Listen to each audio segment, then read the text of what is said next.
आज जिला कांग्रेस कमेटी की तरफ से आपका यहाँ हम स्वागत करते हैं। आज आपको यहाँ आमंत्रित करने का उद्देश्य फतेहाबाद के अंदर सफाई व्यवस्था को लेके है।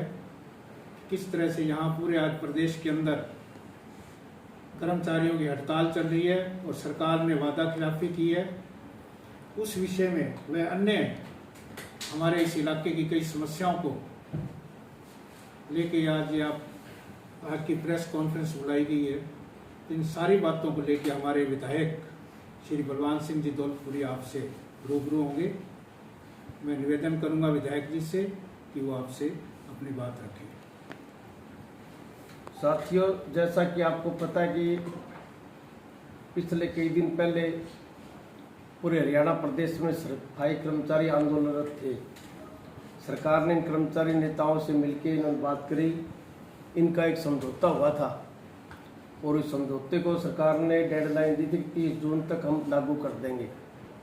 लेकिन जुलाई के अंदर भी इन्होंने सांकेतिक धरना दिया, झाड़ू लेके भी इन्होंने धरना देने का प्रयास किया था कि किसी तरह सरकार को अपना वादा याद आ जाए। लेकिन सरकार के जब कान पे जू नहीं रहेंगी तब पूरे हरियाणा प्रदेश में सफाई कर्मचारी आंदोलनरत है। इस रेनी सीजन में, बरसात के सीजन में सफाई होते होते ही बीमारी फैलने का डर रहता है। अगर सफाई ना हो तो बड़ी भयंकर बीमारी फैलने का अंदेशा हो जाता है। कई जगह मक्खी मच्छरों की तादाद में बड़ा इजाफा हुआ है। अगर सरकार ने जल्दी कोई कदम नहीं उठाया, इन आंदोलन को ख़त्म नहीं कराया, सफाई कर्मचारियों को ड्यूटी पर नहीं बुलाया तो हरियाणा प्रदेश एक भयंकर बीमारी से ग्रस्त हो सकता है।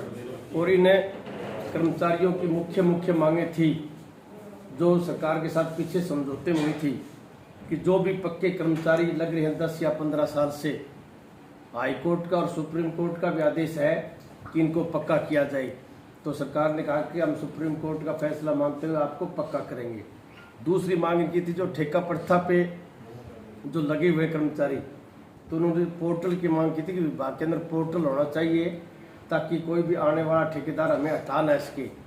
क्योंकि पीछे इनके साथ ऐसा हुआ था, जब भी ठेकेदार चेंज होता था तो पूरे सफाई कर्मचारी चेंज हो जाते थे, तो जो व्यक्ति वहाँ पे लगा हुआ था उसके लिए रोजगार की बड़ी मुश्किल खड़ी होती थी।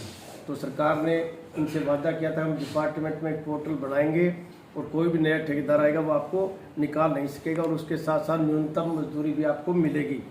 इसके साथ साथ इनकी मांग थी कि रिटायरमेंट पे पेंशन स्कीम अब नहीं है, लेकिन एक मुश्त 5 लाख रुपए कर्मचारियों को दिए जाए, उसकी भी सरकार ने इनसे वादा किया था। रिटायरमेंट पे जो कर्मचारी रिटायर उनको 5 लाख रुपए देंगे। और उसके साथ साथ एक्सीडेंट केस के अंदर इन कर्मचारियों की मांग थी कि हमें कम से कम 20 लाख रुपये दिए जाए और साधारण एक्सीडेंट में कंपनसेशन दिया जाए। तो सरकार ने हाँ भरी थी कि हम एक्सीडेंट केस के अंदर तो 20 लाख रुपए देंगे और साधारण डेथ के अंदर 5 लाख रुपए कर्मचारियों को मुआवजे के रूप में देंगे ताकि उस परिवार के आगे आर्थिक तौर पे कोई संकट खड़ा ना हो। और इसी तरह से इन्होंने की थी कि हमारी छुट्टी साल के अंदर कम से कम 20 होनी चाहिए। और सरकार ने ये मांग इनकी जो कि त्यों मानी थी। एक सरकार ने इनकी मांग ये मानी थी कि जो सफाई कर्मचारी हैं, ना तो इनकी संडे मंडे को छुट्टी होती है, ना इनकी होली और दिवाली को छुट्टी होती है। इनको पूरे 30 और 31 दिन काम करना पड़ता है। तो इनकी मांग थी कि 12 महीने की बजाय हमें 13 महीने की सैलरी दी जाए। उसकी भी सरकार ने हाँ भरी थी कि इनका हक बनता है क्योंकि इनकी छुट्टी नहीं हो सकती। हम सभी लोग होली और दिवाली मनाते हैं, लेकिन सफाई कर्मचारी फिर भी निरंतर आगे सफाई करने का काम करता है। इसी तरह से जो पिछले दिनों फरीदाबाद के अंदर फायर कर्मचारियों को एक हादसा हो गया था, उसके साथ पुलिस डिपार्टमेंट का एक कर्मचारी का हादसे का शिकार हो गया था। उसके अंदर उनकी एक पॉलिसी है पुलिस डिपार्टमेंट की, उसको कंपनसेशन भी मिला था, उसके परिवार को नौकरी मिली थी।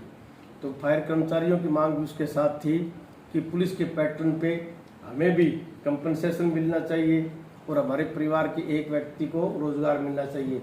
वो भी सरकार ने हाँ भरी। तो इन सभी मांगों का सरकार ने 30 जून तक टाइम दिया था, लेकिन 30 जून के बाद में जुलाई में इन्होंने सरकार की आंखें खोलने के लिए समय समय पे धरना प्रदर्शन किए, इन्होंने ज्ञापन दिए, ये सीनियर अधिकारियों से मिलने का भी काम किया। लेकिन सरकार जस की तस नहीं हुई तो इनको मजबूरी में इस बरसाती सीजन में आंदोलनरत होना पड़ा।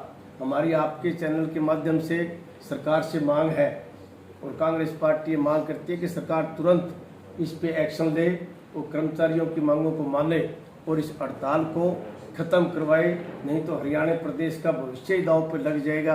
क्योंकि इतनी भयंकर बीमारी अगर एक बार उत्पन्न हो गई तो उसको काबू करना शायद फिर हरियाणा सरकार के बस की बात नहीं रहेगी। और इसके साथ साथ सोनीपत के अंदर पिछले दिनों हमारे डिस्ट्रिक्ट प्रधानों की कार्यप्रणाली की व्यवस्था करी गई थी और रेटिंग नंबर दिए गए थे कि भी कौन से डिस्ट्रिक्ट प्रधान ने कितना अच्छा काम किया है।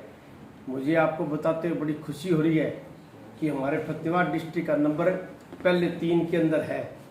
पहले जो 3 प्रधानों ने सबसे बढ़िया रेटिंग करी 3 स्टार हमें मिले हैं और उसके लिए मैं आप सब के माध्यम से हमारे जिला के अध्यक्ष श्री अरविंद शर्मा जी को बधाई भी देता हूँ, शुभकामनाएं देता हूँ और आशा उम्मीद करता हूँ कि इसी तरह से संगठन को ज़्यादा मजबूती प्रदान करते रहेंगे।